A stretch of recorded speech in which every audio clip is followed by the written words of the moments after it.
Cerita fiktif, fantasi, bertemu dengan pria yang sering datang ke mimpiku.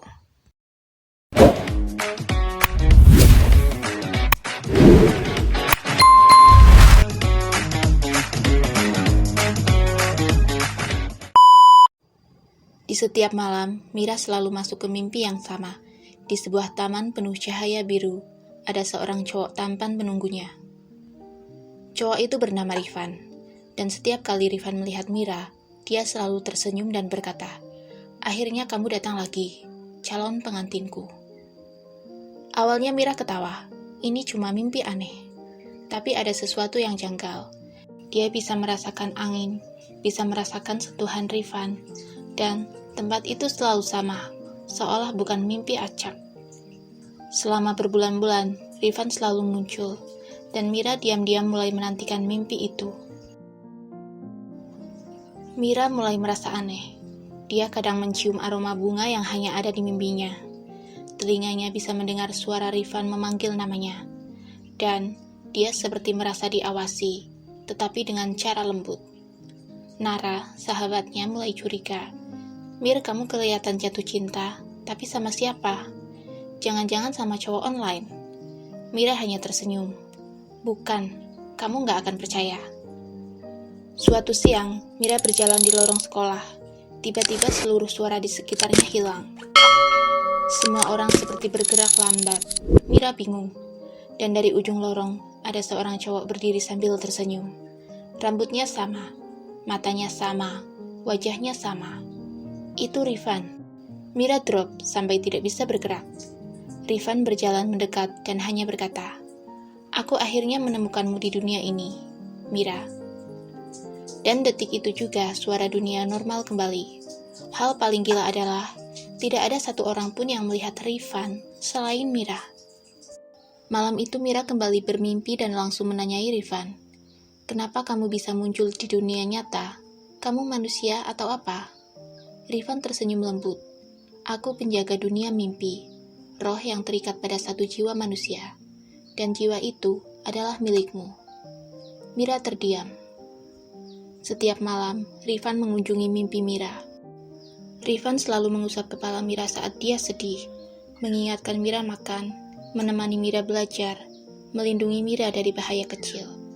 Mira yang awalnya takut, perlahan jatuh cinta. Tapi dia sadar satu hal, Rifan bukan dari dunia ini. Tidak mungkin mereka bisa benar-benar bersama. Suatu malam, Rifan muncul dengan kondisi lemah. Cahayanya redup, suaranya bergetar. "Rifan, kamu kenapa?" tanya Mira panik. Rifan menutup mata dan berkata pelan, "Dunia mimpiku runtuh, karena kamu mulai lupa janjimu dulu. Jika kamu berhenti bermimpi tentangku, aku akan hilang." Mira ketakutan. Dunia mimpi mulai retak setiap malam. Langitnya pecah, tanahnya menghilang. Rifan semakin lemah. Rifan kemudian berkata, "Jika kamu ingin aku tetap ada, kamu harus ikut denganku ke dunia mimpi. Tinggal di sana selamanya." "Kalau aku ikut, aku bakal mati di dunia nyata." Rifan terdiam lama, lalu mengangguk pelan. Malam terakhir, dunia mimpi benar-benar hampir runtuh.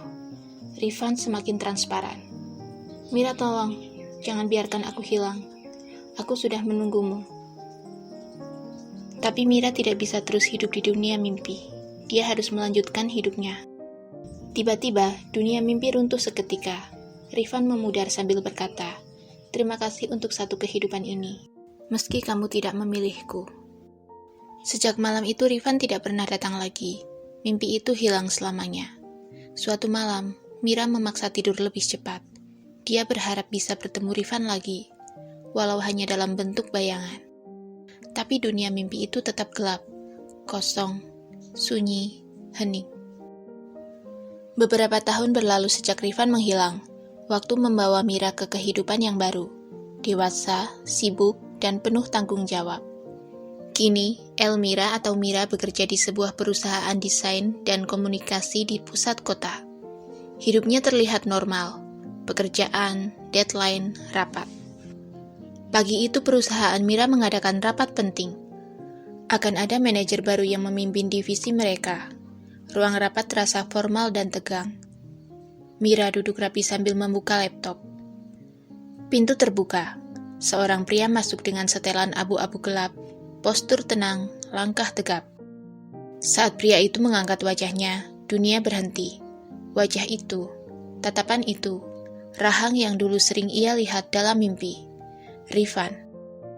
Selamat pagi, ucap pria itu dengan suara dalam dan tenang. Nama saya Rifan Adiasa. Mulai hari ini saya akan menjadi manajer di divisi ini. Suara itu nyata, tidak menggema seperti mimpi. Tangannya menggenggam tablet, bukan cahaya biru dunia mimpi. Semua karyawan menyambut biasa saja, tidak ada yang terkejut, karena hanya Mira yang tahu bahwa pria itu adalah seseorang yang harusnya tidak ada, tapi kini berdiri di depannya. Saat rapat berlangsung, Rifan sesekali melirik ke arah Mira. Mira menunduk, jantungnya berdebar. Ia yakin satu hal, Rifan tidak mengenalinya. Atau setidaknya, belum. Oke guys, sampai di sini ceritanya ya. Kalau kalian suka, boleh tekan tombol jempol ke atasnya. Terima kasih.